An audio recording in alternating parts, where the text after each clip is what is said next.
Hello everyone, Ashna is here. Welcome to the 18th session of presentation ICSE Class 10 Paper 2 Literature in English. In today's session, let us continue with the play The Merchant of Venice, Act 3, Scene 1 to 5 by William Shakespeare.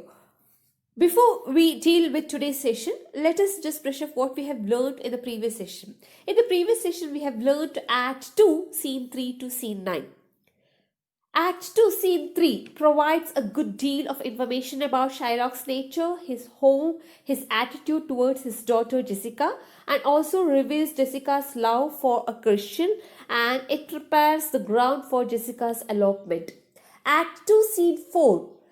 The particular scene makes for further progress in the Lorenzo-Jessica elopement plan, and the mask is designed to help Jessica come out of her father's house. Jessica's behavior is going to sharpen Shylock's hatred for all Christians. Act 2, Scene 5. The particular scene prepares ground for Jessica's elopement, and also it throws light on Shylock's suspicious and miserly nature. We learn of Lancelot's character from Shylock's point of view. Act 2, Scene 6. The events of this scene take place on the same evening as those of scenes 4 and 5. The time is 9 p.m. Lorenzo and Jessica's elopement is frightening. Shylock becomes a real victim. The Christians are blind to what they are doing to Shylock. Act 2, Scene 7. The particular scene moves further the casket story. We learn about the Prince of Morocco and his failure. The scene highlights the importance of the lottery of casket, which is, in fact, the test of character. Act 2, Scene 8. The particular scene prepares us for the coming events. Rumors about Antonia's losses are quite suggestive. We also realize Antonia's great affection for Bassanio. Act 2, Scene 9. This particular scene is an extension of the casket story. The Prince of Aragon fails because of his superiority complex. While Morocco has suffered from vanity, Aragon suffers from self-conceit. Now, let's commence with today's session. Act 3, Scene 1. Act 3, Scene 1 takes place in Venice, and the characters we find here are Salarino, Salanio, Shylock and Tubal. Salarino and Salanio stand discussing the latest news on the Rialto.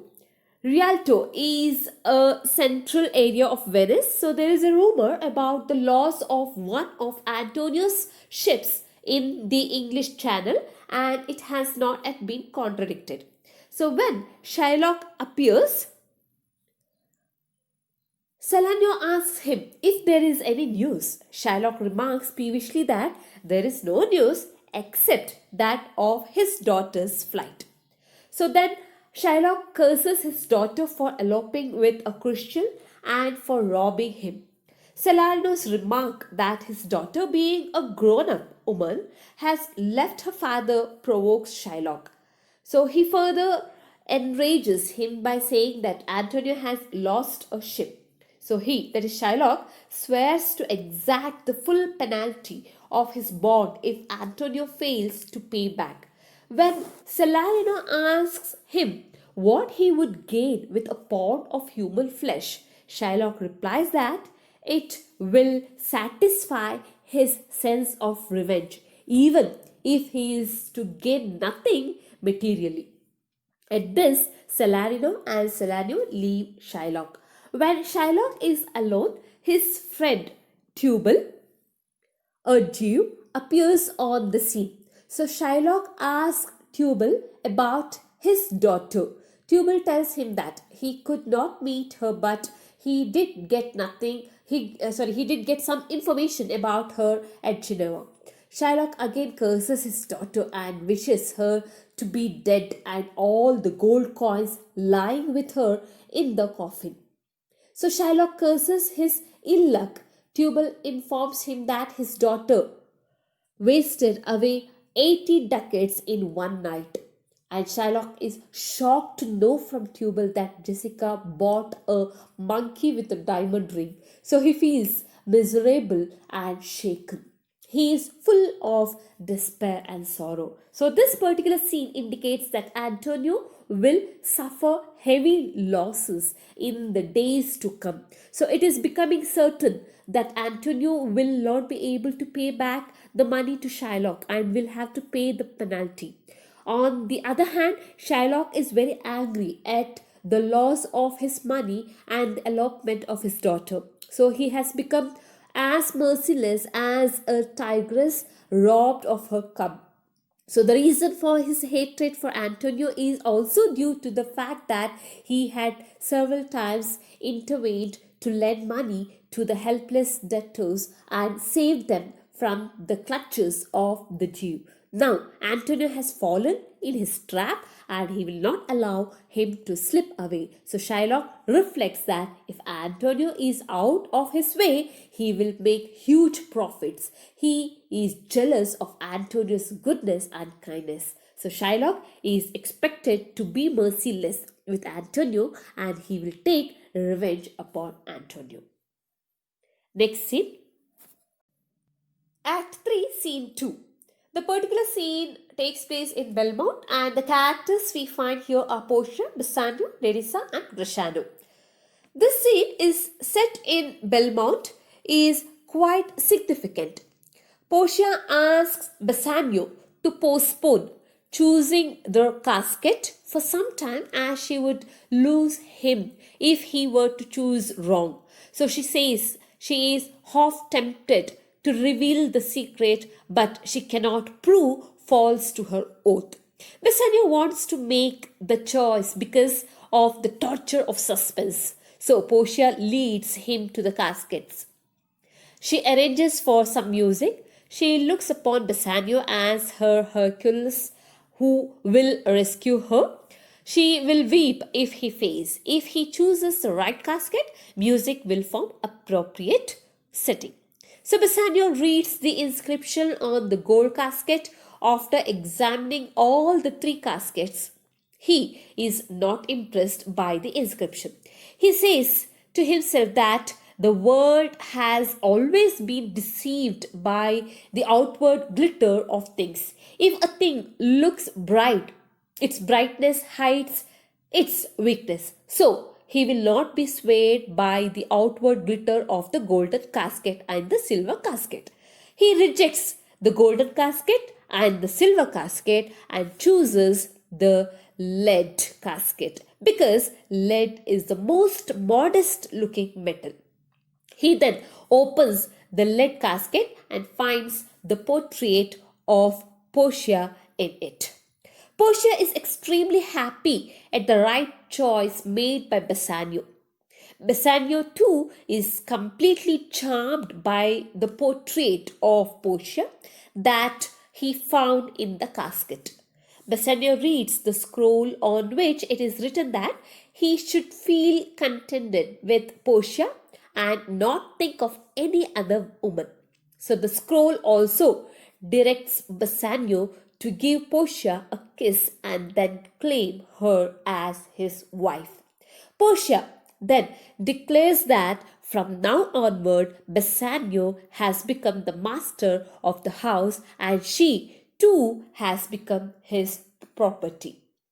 She surrenders her body and soul to Bassanio. She will learn from Bassanio and seek his guidance in every respect. Portia then offers Bassanio a ring as a wedding gift. She asks him never to lose it or part with it so long as he is alive. The day she finds the ring missing from his finger, she will presume that he has lost all his love for her. Nerissa and Gratiano congratulate Portia and Bassanio at their success. So Nerissa and Gratiano congratulate Portia and Bassanio at their success and consequent marriage. Gratiano reveals that while Bassanio had been busy in choosing the right casket, he had been courting Nerissa, and that Nerissa had agreed to marry him provided Bassanio chose the right casket. and made Portia his wife. So Portia asks Nerissa about all this. So she tells Portia that it is all true. At this happy occasion, Salarino arrives and gives a letter to Bassanio. While Bassanio is reading the letter, Portia notices that he is growing paler, and therefore she presumes that the letter must be containing a bad news. Portia asks Bassanio that she, being half of himself, has the right to know the contents of the letter. Bassanio tells her that he had taken a loan from a Jew named Shylock on the surety of his best friend named Antonio. Now, his friend has lost all his fortunes and is unable to return the loan to the Jew. Therefore, he will have to pay the penalty.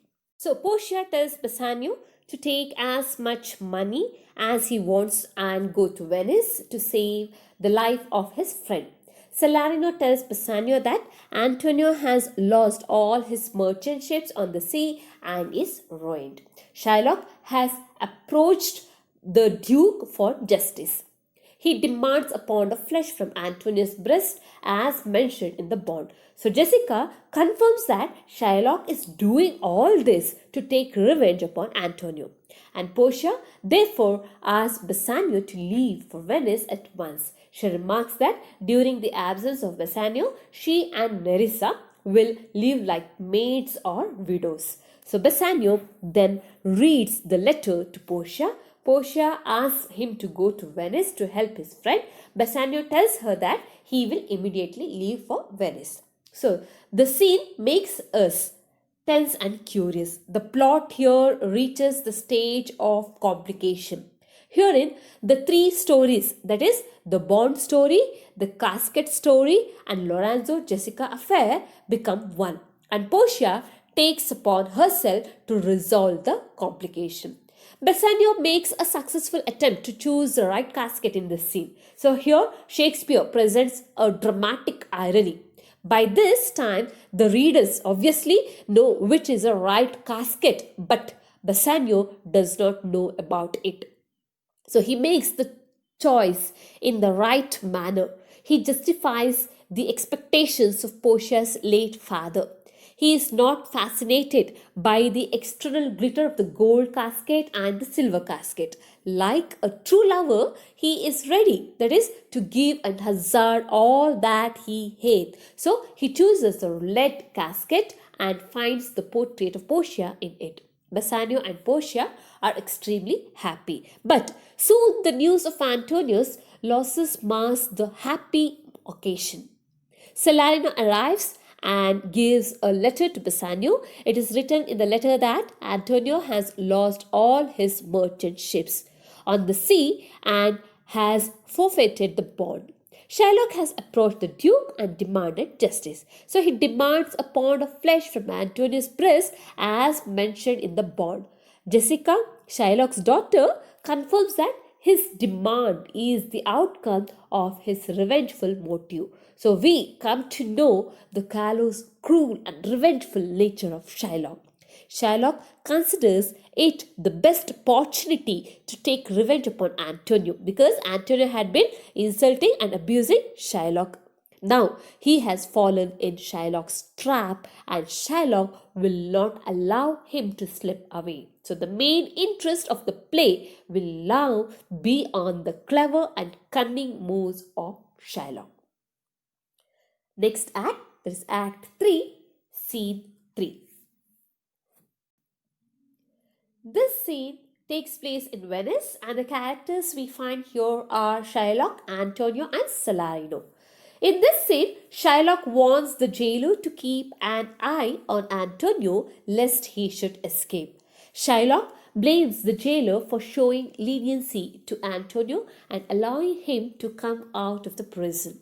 Antonio tries to make Shylock see reason, but Shylock refuses to listen to him. He asserts that he will have penalty as mentioned in the bond. Salarino remarks that the Duke will never grant Shylock the permission to cut a pound of flesh from Antonio's breast. The cruel nature of the bond will not allow the Duke to grant this justice to Shylock, but Antonio tells Salarino that the Duke will have to grant this justice to Shylock in order to uphold the dignity of the laws of Venice. Antonio tells Salarino that his worries have weakened his body so much that Shylock will not be able to get 1 pound of flesh from his body. Antonio expresses his wish to meet Bassanio at the time of his death. So this particular scene shifts back to Venice, where Antonio is shown to be in trouble. He has forfeited his bond and is in the clutches of Shylock. Shylock is adamant to cut a pound of flesh from Antonio's heart. He wants to take revenge upon Antonio. Shylock is portrayed as a cruel, clever, and revengeful Jew. Antonio displays a lot of patience and argues with Shylock to be reasonable and merciful, but Shylock is adamant. Even the Duke is in a tight corner. The cruel nature of the bond may prevent the Duke from allowing Shylock to cut a pound of flesh, but on the other hand, he is bound by the laws of Venice. So Shakespeare keeps up sufficient suspense. Next, Act 3, Scene 4. This particular act takes place in Belmont, and the characters we see here are Lorenzo, Portia, and Nerissa. Lorenzo praises Portia for valuing true friendship by sending her husband to Venice for Antonio's help without any delay.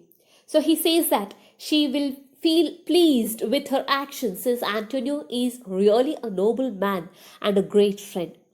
Portia says that she knows that the two friends who are deeply attached to each other must be similar in appearance.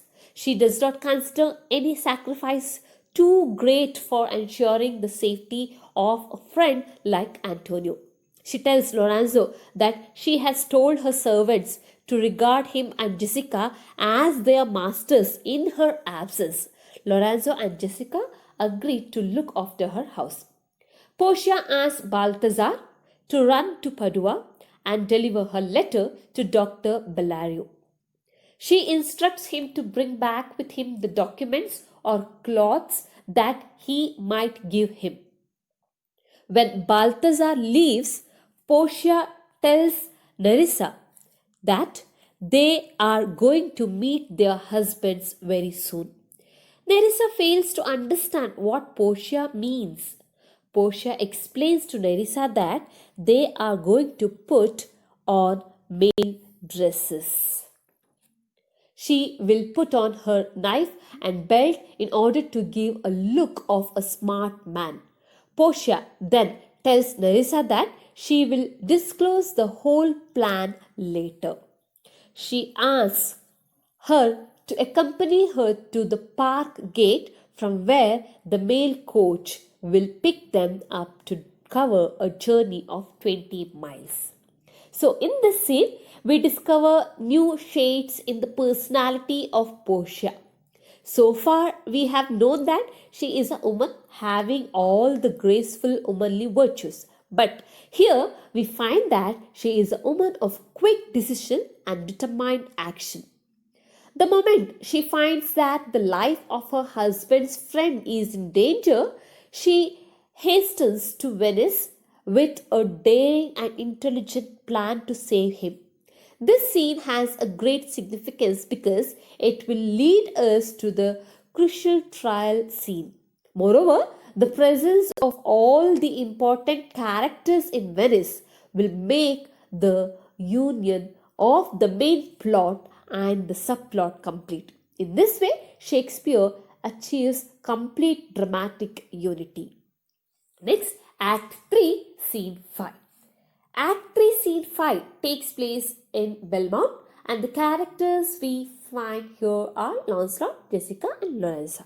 At Belmont, Lancelot quotes the old saying that the sins of fathers are visited on their children and teases that he is worried that Jessica is damned unless it turns out that Shylock is not actually her father. So here Lancelot indulges in some jesting at the expense of Jessica. He says that there is no hope of salvation for her because her father is a Jew. Jessica retorts that her marriage to Lorenzo will save her. Lorenzo enters and scolds Lancelot for having gotten a Moorish servant pregnant. Lancelot responds with a series of puns, then exits to prepare dinner.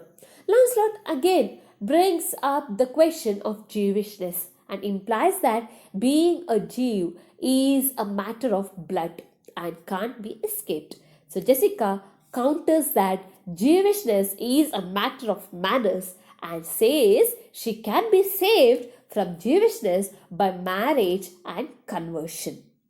So, when Lancelot uses some words wrongly, Lorenzo calls him stupid and Lancelot then leaves to arrange dinner for them. Lorenzo asks Jessica about her opinion about Portia. Jessica praises Portia for her virtues and says that she is a blessing in Bassanio's life. Lorenzo too praises Bassanio for his goodness and remarks that he is a good husband. Both go to the dining table to continue this discussion about Portia and Bassanio. So in this particular scene, Lorenzo and Jessica are staying at Portia's house in Belmont, and the scene opens on a humorous note. Lancelot and Jessica converse with each other in a humorous way. Lancelot tells Jessica that she would be damned due to the sins of her father, Shylock. But Jessica retorts that in that case, she would be saved by the virtues of Lorenzo. This humorous conversation is meant to amuse the groundlings. That is, Jessica's words of praise for Portia throw more light on the character of Portia. So this scene does not further the action of the play, but it definitely heightens the characters of Portia and Bassanio in the eyes of the readers. So students, here we have winded up Act 3.